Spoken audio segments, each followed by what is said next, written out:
Hey guys, welcome back to another PunishingGrayRaven video. Now today we're going to be taking a look at the new Fallen Star event that just dropped a day ago, and I'm going to cover everything that you need to know about it in this video.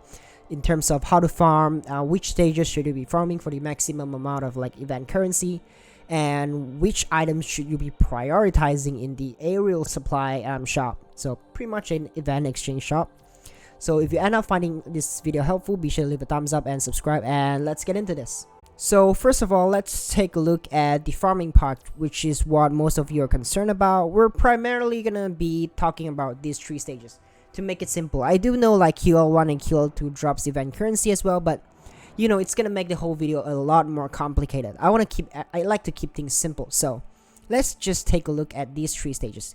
QL5 causes 30 serum, QL6 causes 75 serum, and QL7 causes 120 serum. Alright, so which stages should you be farming, QL5, QL6, or QL7? I've done a calculation and I end up thinking that QL5 actually gives you the most amount of event currency. Now, let me explain that.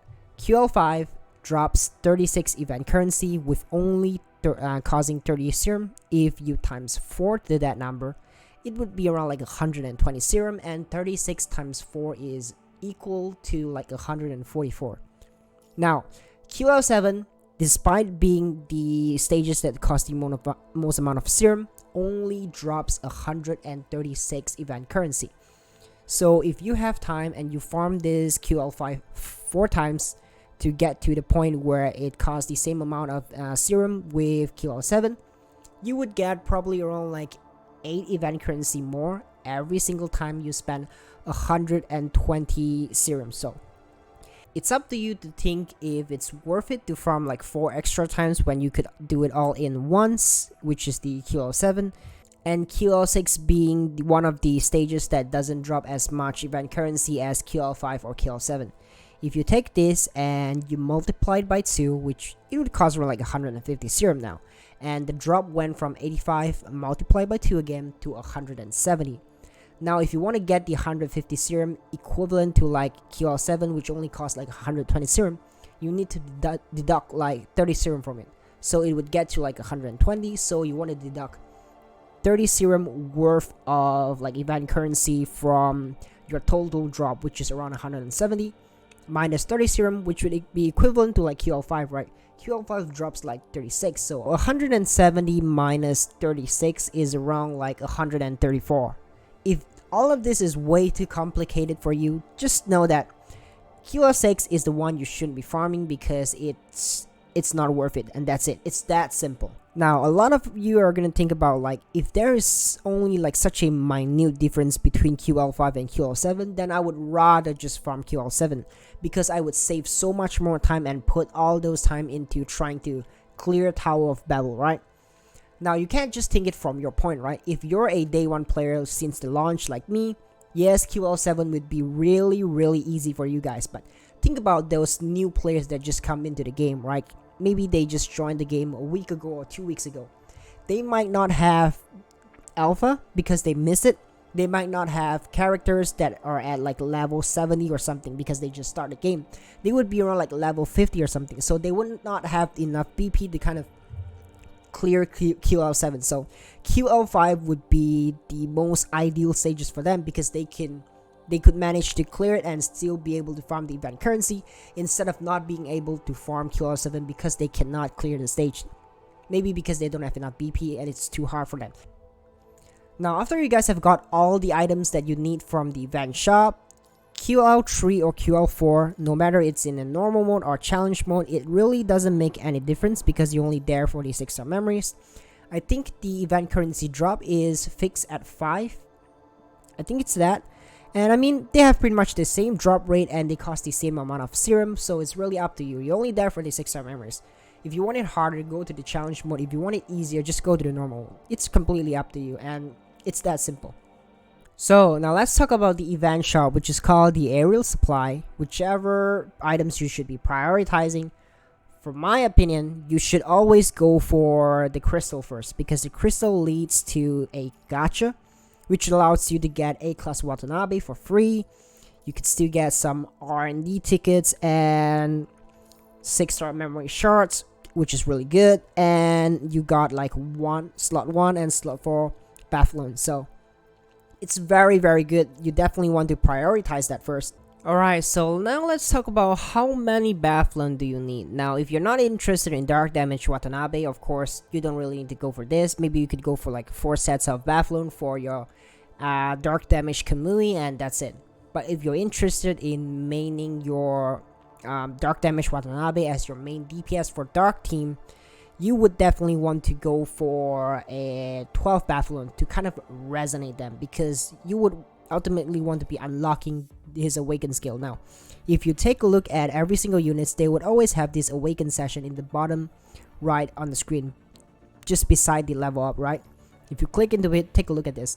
If your construct reaches level 80 and it reaches like 5500 battle power and it equips 6 star memories with fully resonation, you'd be able to unlock this Ultima skin, which would give you like 3 signal orbs at the start of the battle, and it's probably going to be in the same color. So it's really good for you to be able to proc like your core passive. And now you're starting with 7 orbs in any stages that you just go into, instead of like 4 orbs. So why is the awaken skill so important for Watanabe Astral?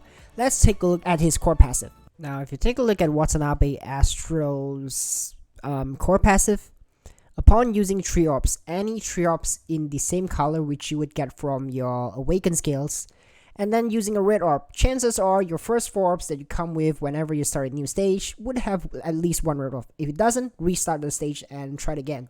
You have a very good chance of getting a red orb. So immediately, if you have an awakened Watanabe, you could immediately go into your core passive, dealing so much more damage. And we all know how tough it is for Warzone Wave 1. It's gonna be tougher than Wave 2 and Wave 3. Wave 2 and Wave 3, you know, it's kind of like a mini boss, and Wave 1 is the one that you need to use a lot of bursts on, so this would help a lot. And for Pinkish as well, maybe you can one-shot the final boss on level 5, but level 1, level 2, level 3, or level 4, if you could go into your core passive immediately, you could save so much more time, because you're probably going to be one-shotting them with your core passive active. So it's really helpful as well. And the Tower of Babel as well, having a burst at the start of the stage is very important, and it brings your gameplay to a whole new level. So that's my take on it. And then finally, I would think you should go for the skin, right? It's free. I'm definitely going for it. You know, it's just a new look for Lux. You could choose not to, and you could choose to get the overclock materials, construct XP pod, or something like that. It's up to you, but I'm definitely getting the skin. I mean, it's free anyways, and it looks good on Lift, so why not? Like, it would be stupid for me to not get that skin. So after you got your Lift skin and you've got all the crystal and your Battlelog as well, resonate or not, it's completely up to you.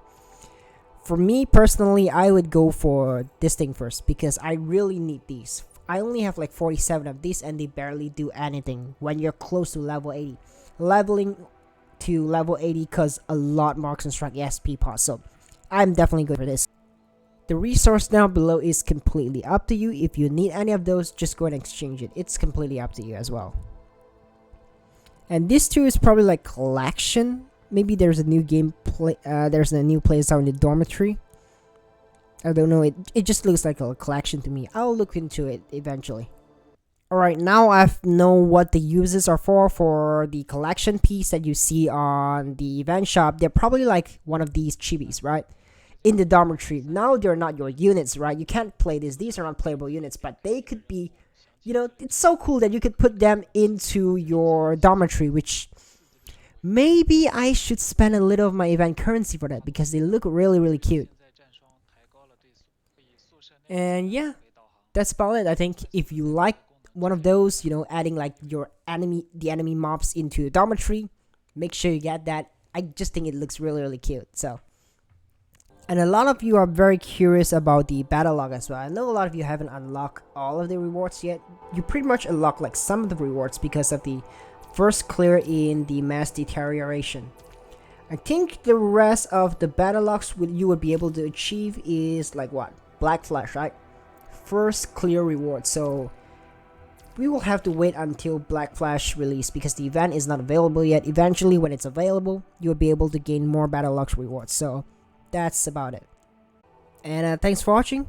If you find any of this helpful, be sure to leave a thumbs up and subscribe. And if you want to see me grind for Tower of Babel, make sure to tune in my stream on twitch.tv/deltaz02, and I'll see you there. Peace.